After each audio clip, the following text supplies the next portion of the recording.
कैमूर जिला के भभुआ प्रखंड में रिक्वेशन क्लब में संतों के साथ श्री शिरोमणि संत गाडगे महाराज जी का 149वां जयंती मनाई गई। इस जयंती में बहुत सारे रजक समाज के लोग और नेतागण उपस्थित हुए।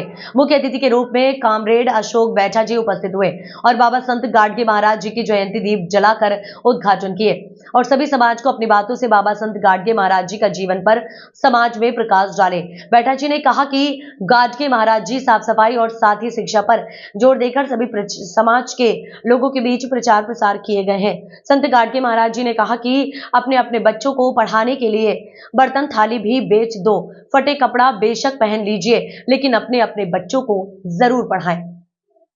संत गाडगे जयंती समारोह कार्यक्रम में उपस्थित हुए बिहार राज्य के सचिव कामरेड अशोक बैठा जी, रजक समाज के अध्यक्ष जगधर प्रसाद, हाशिम खान जी, सत्यार्थी जी, संजय कुमार जी, संचालनकर्ता हरिनाथ जी, रविंद्र मौर्य, सोनू मौर्य, अजय सिंह, समीम खान जी, बहुत सारे लोग उपस्थित रहे।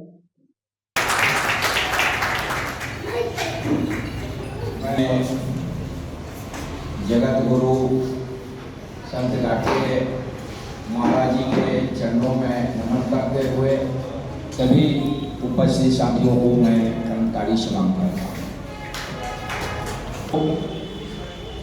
सबसे जानते हैं जब उन्होंने जीवन का जो उन्होंने पूरे समाज के लिए अर्पण किया, समाज को जागृत करने का काम किया, उस समय जब हम बहुत अशिक्षित थे और खासकर गुलामी के जंजीर में थे, मानववादी गुलामी के जंजीर में थे, आज भी कुछ हद तक है भी, तो उस समय उन्होंने जो कार्य को किया वो बहुत कठिन काम था, जिसको इन्होंने काम अपने कंधे पर लेके किया और अकेले चलने का कोशिश किया। उसके बाद बहुत सारे लोग जुड़ते हैं, खासकर एजुकेट करने के क्षेत्र में, शिक्षा के क्षेत्र में उन्होंने बहुत बड़ी काम किया। आज भी उनकी बहुत नामों से यूनिवर्सिटी है और कॉलेज है।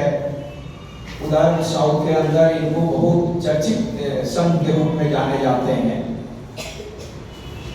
हम ये कहेंगे कि ऐसे संत का लेते हैं और हम स्वरूप लेते हैं,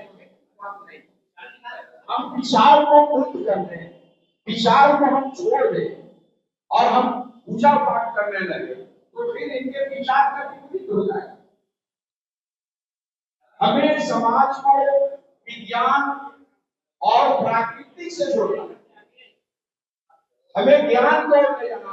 एक साथी ने कहा वो पढ़े लिखे नहीं थे, कहां पर भाषा लिखने और बोलने का जो नॉलेज है वो कॉलेज से आपको पढ़ाई से मिलता, लेकिन ज्ञान अगर न रहे और आप बहुत सारे स्कूल को आप दौरा करिए, स्कूल में नाम लिखवाइए, पढ़िए, कॉलेज जाइए, लेकिन आपके पास दिमाग नहीं रहेगा तो आप 1000 मास्टर रख के भी आप जो है वो ज्ञान हासिल नहीं कर सकते। कहने का मतलब है कि जो प्राकृतिक ने जो दिया वो है आंतरिक शक्ति, और आंतरिक शक्ति ही अंतर का ज्ञान है।